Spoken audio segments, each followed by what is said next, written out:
What are you saying, people? Lord have mercy. Rob, how you been, man? Bruv, I'm hot. It's still hot, bruv. Oh, it's hot, bruv. Bruh. It's hot, bruv. Imagine. So, guys, welcome to another episode of The Social Worker and The Mentor. Apart from being hot, how you been, man? I'm good, you know, bruv. Yeah, you know, bruv, like, it's summer. Yeah. Everyone's in a good mood. The vibe is great. And it's just nice when, you know, it's like this. Everyone's just happy in a good mood and everything. And it's just nice, do you know what I mean? What's my plans for the weekend? Oh, actually, I've got 2 birthday parties. Wicked. A christening as well. So I've got a pretty pending busy weekend this weekend. Okay. And actually, well, yeah, in the pipeline, me and Nana have got some other great stuff. 100. Coming soon. I'm not going to mention it now. Don't say nothing. Yeah, and next year. Yeah. But, so yeah, I'm good, you know. I'm good, brother. Good. Do you know what? I fancy a cider. Yeah, man. Fancy a cider, man. Or super malt, bruv. Ugh. I don't get man them and gal like you, bruv, who don't like super malt, bruv. I don't know. I don't get it. You know, bruv, don't come with your KA, bruv. Yeah, don't come with your KA, bruv. That's a KA. With your it's a very acquired taste. You don't like super malt? Mighty malt. Brother. Nah. Listen, I don't know, you know. Listen. You know what we're going to do? We're going to do a poll, yeah? Yeah. Super malt or KA or bigger drink, bruv. No. Nah, come on, you know, thank you. Hey, that's a fella African right there, bruv. That's a fella African right there, thank you, bruv. Nah. Yeah. Super malt, innit? Super malt. Yeah, come on. Sorry. That's calm. Hey, Francis, never ring me again. Yeah, no, bro. You know, bro. No, bro. Always on KA and bigger drink, bro. Come on, man. You know it's all about the super malt thing, bro. But no. If you're going to compare it, it's got to be is it nourishment? No, not nourishment. No, what's it called again? Ginger beer. No. Allowed. No, I can't even drink ginger beer, bro. Ginger? What? Are you mad? Nah, I can't drink that thing, bro. But I'd rather Guinness than super malt. Nah, super malt wins, bruv. Come on now. Oh, Nah, super malt, bruv. Listen, if you go to it's an acquired taste. Listen, if you go to any African funeral, that's true. Wedding, that's true. Party, barbecue, it's there, bruv. It's there. But it's there. Same for Caribbean, you know, bro. That's what I'm saying. Yeah, but nah. Love Caribbeans like super malt, bruv. Hey, you know there's Caribbeans like super malt. Oh yeah. You know like super. Thank you. That's super malt. That's what I'm saying. Anyway, bruv, I just thought let's pick. What did you get last episode, by the way, innit? Oh, it was nurturing. Yeah. It was needed. Can I be honest with you? I love having uncomfortable conversations. Yeah. For me, I thrive off it. I love it. I just love it. Nah, it was good, man. It was good. And I just think society needs to have more uncomfortable conversations 100%. in order for us to move forward. Yeah. And to be comfortable with other races and backgrounds. Just progressing as a nation and as a society. Like we need them conversations, bro. Do you know what I mean? Everything, but no, it was good. No, it was really good. It was good. Picking up from where we left off, I thought it'd be good to talk about challenging racism and stereotypes, discrimination within social care and education. Yeah. Have you experienced any racism or discrimination or anything in your line of work? Yeah, you get it very often. You get. Now talk to the people, man. Go on. What's the experiences, man? Well, before we begin, anyway, Nana is. There's a thing called like, subscribe. You know, just below here. Yeah, maybe man. up here, sir. Down there, sir. Over here, sir. Like and subscribe. Share to your people everything. Share, TikTok, Instagram, Spotify, YouTube channel. That's it. And we just want to say we thank you so much for supporting us. Absolutely, us. man. It's been very appreciative and made the journey continue. And let us continue to produce a great body of work, I suppose, isn't it? Yeah, and like Robert said, we've got a lot of things coming up. A lot of things. This year, next year, we've got a lot of things coming up, man. Telling you, innit? So just look out for the Social Worker and the Mentor podcast. Continue to share to your friends, to your colleagues. Yeah. You know, thank you so much for the good feedback, honestly. That's it. You know? Gosh, so many examples. So one of the things I would say, there has been a lot of racial incidents that I've been involved in. But I've been involved in a lot of stereotype incidents as well. Yeah. Maybe I may look a certain way talk a certain way. Yeah. And people think because you look a certain way and you talk a certain way, people think that you don't have the etiquette. Oh, Right, absolutely. yeah? Right? Or you don't know how to articulate yourself in a particular arena or meeting as a black man. Yes. Right, yeah? Right? Now, hang on a minute. You employed me. Exactly. Which means I've got the credentials somehow, some way. Like, I've got the piece of paper. Yeah. Do you know what I mean? Right, yeah? So, all right, so there was one time working with a young person, and every time there was like a strategy meeting or like a professionalism meeting, they never invited me. I was thinking, right, what's going on here? I was thinking, I work with this young person every day, day in, day out. You know, at the time, I was working at a particular school. The young person would come off a bus, local authority bus, pick him up from the bus, bring him in. I would settle him into the school. So I was literally his teacher, 24/7, right? Yeah. But they refused to like call me into the meeting. So I'm thinking, right. So I said to the head teacher one day, is there a reason why that you don't call me into the meeting? And even the mum or the parents said, where's Robert? Right, yeah? Oh no, he's busy. So she goes, what do you mean he's busy? She goes, why is he not here? Right, yeah? So I'll never forget this, right, yeah? So the mum started shouting, where's Robert? Why is he not here? Right, yeah? Right? So the head teacher called someone to get me. I was in the staff room now. Came out the staff room. I come into the meeting now. Anyway, so I started to look around the table. Yeah? I see lady number 1 from the council. She was a social worker. Person number 2, which was a safeguarding officer. Person number 3 was a head teacher. Person number 4 was a person who was just like writing the notes, right? Yeah, and then it was the parent and carer, and also someone from the police. And I was just thinking, right. I was the only black person, by the way. Yeah. Right. But once again, it was the stereotype. It was they're able to at the time to talk a certain way or talk a certain jargon. Yeah. And I think she was afraid because of maybe how I talk to some of the young people in the school, or maybe the banter that I have with fellow teachers. She was probably thinking, "Rah, I don't want this guy to like mess up or not be professional in this sort of meeting." But I surprised her, and she didn't have to say anything. But since then, bang! Every meeting she called me in. Yeah. Sometimes in the staff meetings, she say to me, "Robert, do you mind reading a quote from this, or can you take this workshop, or can you take this meeting, whatever, whatnot?" So it was by my looks, and she was stereotyping me, and she was judging me, and it happens a lot, bruv. But Yeah. You got to remember, as a black man, right? And I don't want to go there now. There's a narrative. We look a certain way. Yeah. And maybe we cannot articulate ourselves. Yeah. Or you're involved in something or whatever, and them things there. You know what I mean? And I think it's a shame. But can I be honest with you? Sometimes I love it. Like, all right, I've got to use this, right? Yeah. So I just came from a mentoring session. Yeah. This is actually just came from a mentoring session, and I had a young person in my car. Anyway, and then I got stopped by the police. So I was thinking, this guy. Anyway, I'm not gonna lie to you. Bro, you're always getting stopped by the police. You know that? I know. All the time. I know. So, jeez. of course, at the time, I was driving a nice car. Yeah. But because I drive a nice car, it shouldn't matter why you're stopping me. Yeah. Like, he stopped me because I looked a certain way. Yeah. But it shouldn't be because I bring out the credentials like, ching ching, here's my ID. Ching ching, here's my next ID now. And then when you see me working for local authority or big people, them, you start to simmer. Oh, this is what he does. Do you know what I mean? Bro, do you know what, yeah? That's happened to me as well, yeah. I remember one time I think, what do you call it? It was on a weekend as well. I don't even know why I had my work ID on me. But anyway, I was driving somewhere in it, and then, what do you call it? And the thing is, I think, you see my whip in it. Yeah. The only thing is that mine's got tinted windows as well in it. So I was must be driving somewhere in it, and police were following me in it. So like I was like, all right, cool, calm. So I turned left, police turned left, innit? I was like, all right, fine.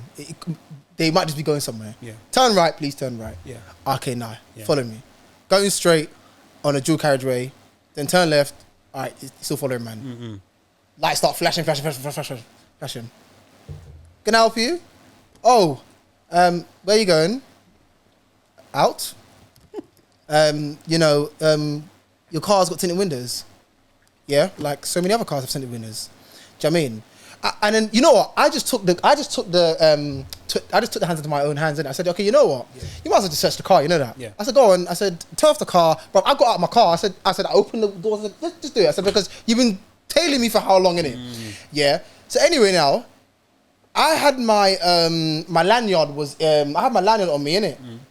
And then the guy said, oh, work for the council? I was like, yeah. I said, I'm a social worker. He's like, oh, you're a social worker? I said, yeah, I work with you guys, uniform police. Yeah, I know. And I spit in like, I know what departments you work for. You're from this department, innit? I can see. He's like, oh. I said, yeah. I said, so can I ask you, without me being rude, without me having my lanyard, yeah, and you guys backing off, you still would have followed me, wouldn't you? So that's what I got concerned about that. Do you know what I'm saying? So I said, so tell me who your DI is, your sergeant is, and all of that, because I just want to just outline it. So, oh no, we, working together, and he tried to tingle me, innit? Working together. I said, yeah, but irrespective of what's going on, you followed me for X amount of time, innit? So, like, at the end of the day, it shouldn't be that my lanyard is the reason why you didn't continue with your thing, because I know the process. Do you know what I'm saying to you? But no, I've experienced it. But let me tell you, you're gonna laugh, yeah. This is recently, people. It's no lie, yeah. So, I had a student, just finished her placement. Congratulations, passed her placement. Qualified social worker is now, Big up. So basically, I was doing an observation of her about 6 or so months ago, innit? Yeah. And cut a long story short, a young person and his mum weren't getting on, innit?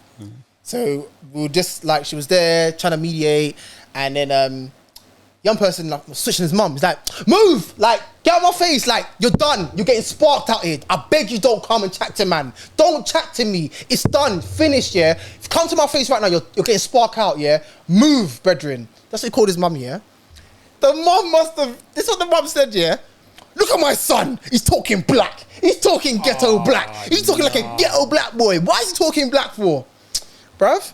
My student was like across the room. Yeah, fam.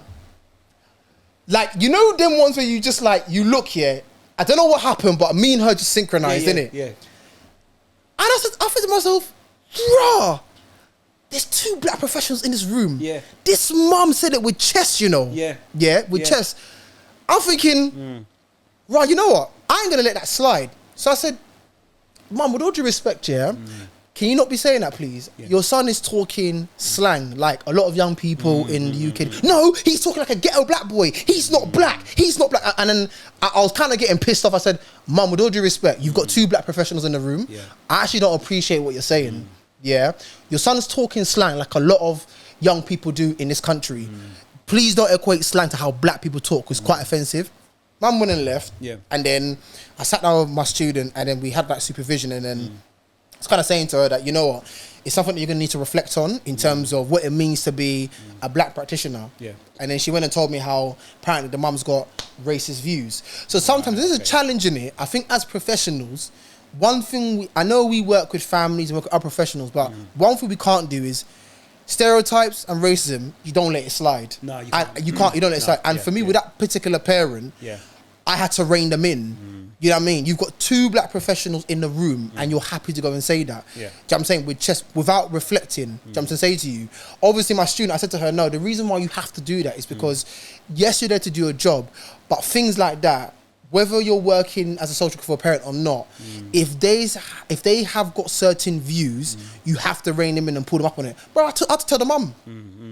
Do you know, so we're in 2022, and once again, as I said in the last session, the world is changing, times are changing, and in education, believe it or not, there's a massive turnover of teachers. Okay, whether you're a head teacher, a deputy head teacher, with your mentor, with your teacher, with your teacher assistant, a lot of them are on agency.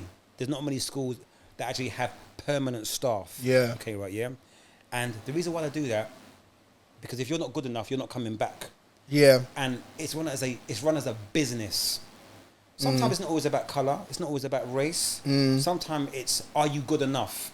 Right, Now, for me at times, where the narrative comes back to us is, are we good enough? Are you good at your role? Right, Because sometimes you are good at your role, right? But once again, is, does your face fit? And I'm going to be honest with you, bro. I've worked in several schools. My face just didn't fit. I just didn't fit into their equation. You know, there was a particular sort of crowd, particular sort of age range. I just didn't fit. You know, oh, we're going to the Farmer Frog Farm. I mean, pub, sorry, right, yeah, right? Would you want to come? Right, yeah, not the farm. Yeah, that as well, right, yeah, right? Do you want to come to the pub? I'm like, nah, I'm all right. But, yeah, I go pub every now and then, but I just didn't want to go with them. But then I went to a next school now. I'm like, right, this is my cup of tea. This is my thing now. Do you know what I mean? Because the staff were a bit more younger, and even the older staff, they were just really cool. But it was a nice vibe. But what I liked about it was that everybody was encouraging each other. You know, everybody was like motivating each other, right? Yeah, you know, how was your day today? How you getting on with Timmy? Is Timmy okay? Any problems? Any safeguarding concerns? If so, this is how you handle it. I was like, right. Yeah. They're making me feel comfortable. They're making me, they're nurturing me without them even knowing that's what they're doing to me. Do you know what I mean? Right, yeah? And then you get one teacher who wants to just try and shut down the whole thing, right, yeah?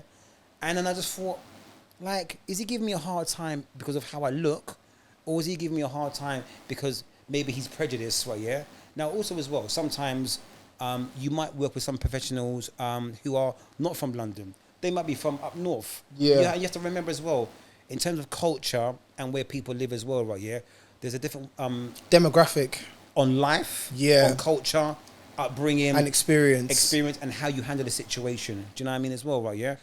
For me, times have changed now, right? Yeah.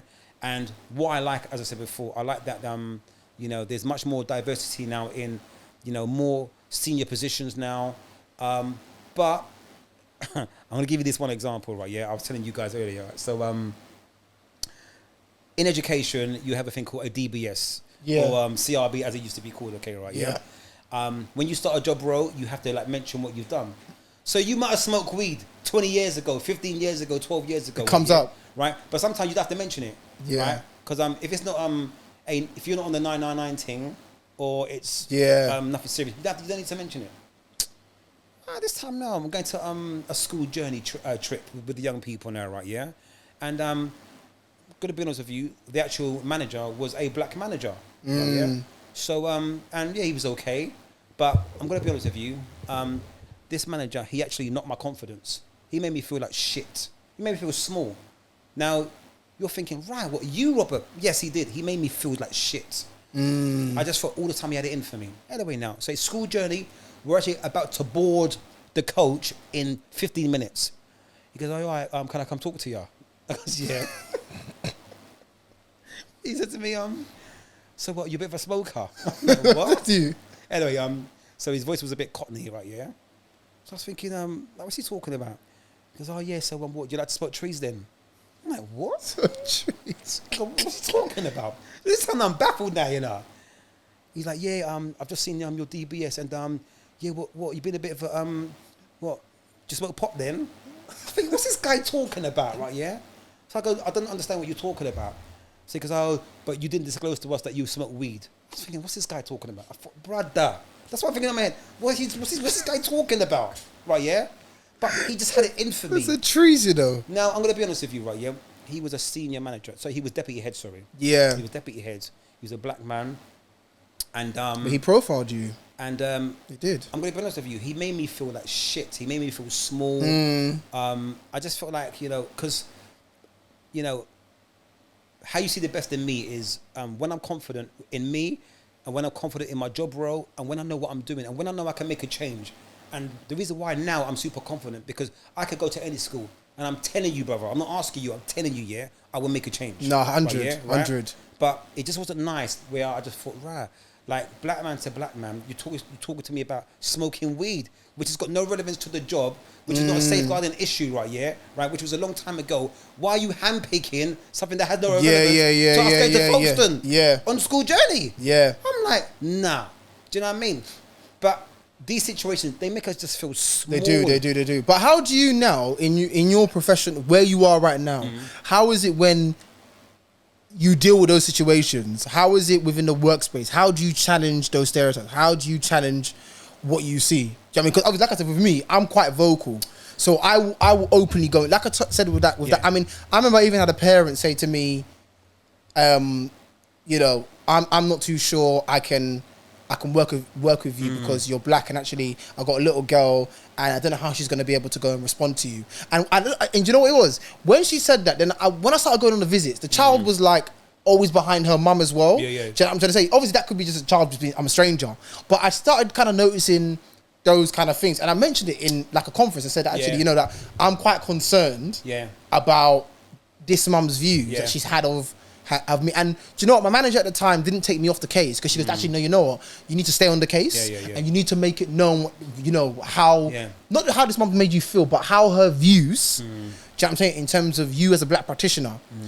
I've even had one whereby, this is even years ago as well, whereby there was like a legal dispute between these two parents, and the child was of mixed heritage, and the father had gone and remarried, but the mum had quite racist views in racist views, and the father had spoken to me and showed me like what the mum had actually said. There's quite vile stuff about the child's skin and you know what have you. So when I met with the mum said, "Oh, are you gonna like? I hope you're gonna be fair to me because I'm not a racist." I said to her, "Look, I'm gonna be honest with you. I have read and I've seen what's been presented to me, and I am concerned about your views really, and I need to actually address it with you in terms of why have you got those views?" And she said, "Oh, you know, it's kind of like it was in the heat of the moment," but I said heat of the moment on multiple times. I'm to say to you. So I think for me, I'm very vocal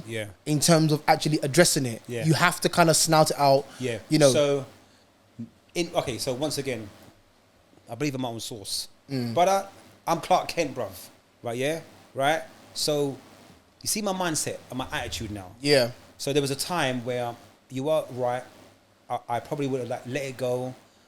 I would have discussed it with a member of staff. Oh, this is what I've been through, and you know, she's rude or he's rude or they're making me feel the same way. But you see now, you can't let it don't run. Right, I'm not making anything pass by me. But sometimes you got to be quite diplomatic, right? But 9 times out of 10, for me personally, my work shows everything, You see when you're an asset and you're so good and they find it hard to get rid of you, right? And you're so good, it's like, right, what are we going to do with this guy, right, And I show by my work, right, And I show by my rapport with the parents and the carers, right, And when I work with a young person, I make sure I'm like that with the parent and carer because I'm supporting them as a unit. Not just a child, but as the parent and the young person as a unit, right, Right?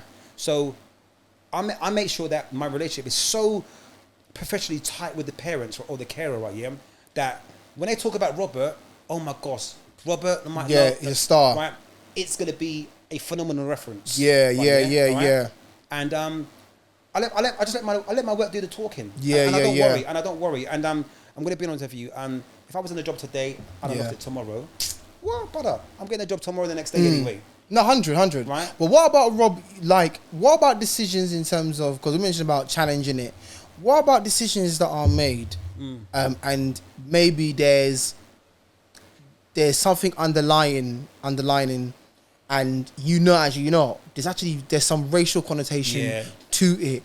I'm saying that because I think it's like what I said in the last episode as well in terms of inequalities, that how decisions that are made, they do have implications for the children, you know what I'm saying? Particularly in child protection and in safeguarding. And, I can be honest and say when there are discussions that are taking place, particularly around big decisions, and I have to go to these meetings and present, I am quite vocal in saying that actually we have to look at culture and identity as well 100%. In regards to this young person and this family. The decision that we're making, do you know what I mean? There's implications to that we're not seeing. So I think it's also about, even with those at the top, if we feel actually, there's decisions that they're making, that there's undertones that are at play, racial undertones, that as a social worker, when you're representing, or even if you will say you're a student or what have you at university, you got to make sure that you're vocal and you say it. No, I think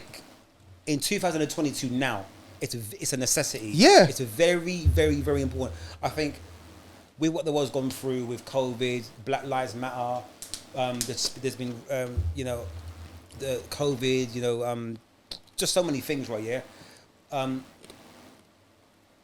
The state that the world is in right now, you have to vocalize what's going on. You have to, right? Yeah, you do. No, you can't keep quiet. You know, mental health is on the lips of everybody right now. You Yeah. know? So you have to vocalize and say what is on your mind. You can't hide it, right? Yeah. Yeah. And I think the only way that the narrative or specific behaviors that are going on in maybe a local authority or in education, right, yeah, is that you have these conversations. You have to share your experience of feeling small or feeling like crap, or Yeah, you know, feeling or stereotyped. someone made you feel like shit one day. Yeah. Or something like you got to do that. Do you know what I mean, right? Yeah. We are all humans. Yeah. I cry, you cry. I bleed, you bleed. Right. Yeah. Right. You have a bad day, I have a bad day. Right. Yeah. We're not robots, you know. Right. Yeah. It's not every day. 24/7, I've got to talk a specific talk of jargon. No, right now we're in an arena where I'm relaxed. Yes, I am a professional, right? Yeah, but I'm allowed to like talk, say what's on my mind, in this arena, right? Yeah, and it's very important. So there's a thing called boundaries. Do you know what I mean, right? Yeah, and I think sometimes as well, people don't know how to, or maybe the criteria is they don't know how to like, you know the boundary that A is not B, B is not A. Yeah. Do you understand where I'm coming from and everything there, right? Yeah. I think also society has a massive blueprint in terms of the reason why there are specific decisions or why a criteria acts a certain way. Once again, I was in a particular school I used to work in, and the head teacher was from Wales, right? Yeah. So. That particular head teacher was born in the 60s. Yeah.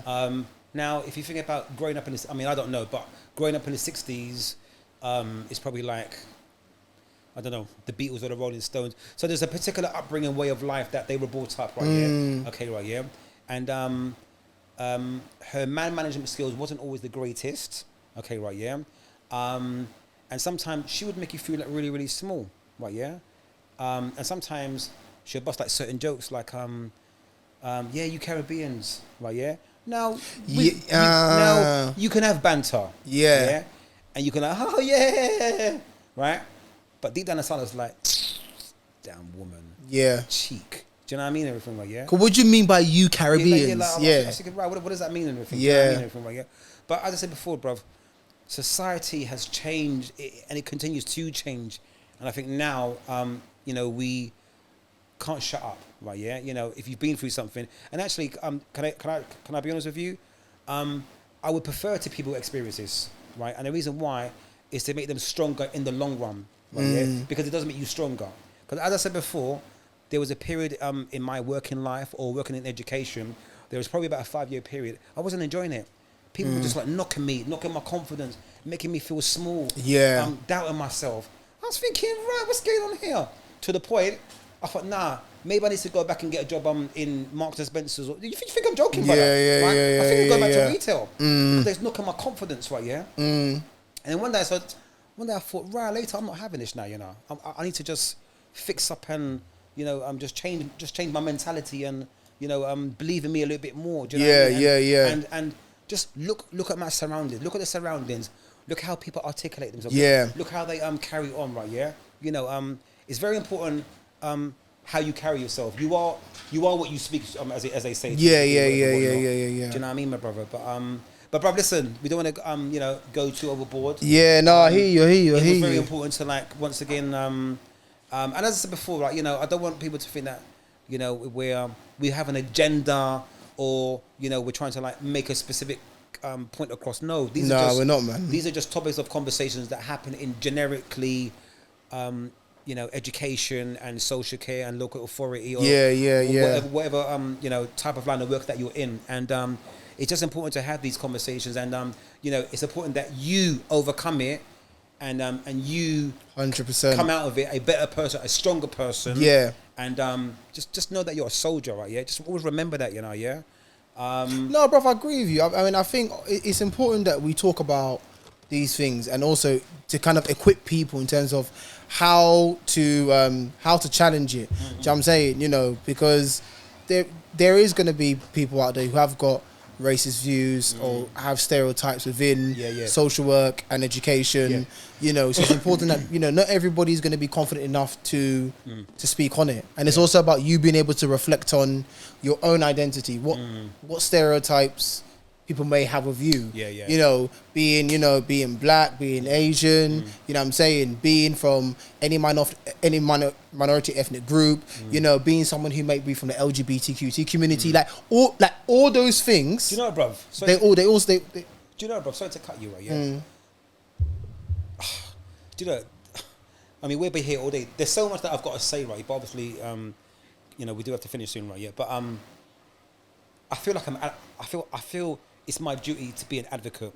Sometimes I might be in a certain particular space or surrounding, and I look how someone's been spoken to, or I look at a person's body language. I think, right, they're not having a good day. And I might say, right, what are you saying? What's up? Like, how are you and everything? Like, right, is everything all right? And they might say to me, nah. And that's when they start to vent and say how they've been treated, whatever, whatnot. And for me, it's my duty to tell that person, let me tell you something, right? Yeah, don't make these people make you feel this way. You know? Yeah. Because I don't like bullies, you know, bruv. Don't like bullies at all. Do you understand where I'm coming from? And as I said before, confident. You see, when you're confident in yourself, right? Yeah, and you believe in yourself, right? Yeah, and you stand for something, because morally you got to stand for something. You have to. You have to. Like, don't get me wrong. Yes, we have to work. We're in a particular job role where we have to perform. You know, we have to show professionalism. You know, make sure that we are, you know, reaching all our goals and targets in terms of case studying. You know, whatever, whatnot. But there's also you. There's Nana the individual. You know? What does Nana stand for? You know, what is Nana about? Your identity. Who are you? Because sometimes, I'm going to be honest with you, sometimes in these job roles, you can get very lost, you know. Yeah, you can. Which means people see you as the weakest link. You know, so, but yeah, my bruv. But bruv, do you know what, right, yeah? I didn't really want to go, no, in fact, I didn't want to go deep. Because we will go deep. Yeah, I know. Yeah? But just on the cuff. But listen, people, please. Nah, please. Like, subscribe, share. You know the thing, man. Hey, listen, if my forehead is shiny today, I do apologize, yeah, because it's baking in here today. Bruv, it's a furnace, I'm telling you. It is, man. But have a great evening. Yeah, Take thanks, care. guys. Take care, guys. Keep winning, yeah? Cheers, right, man. Take care. Bye-bye. Bye. Nice.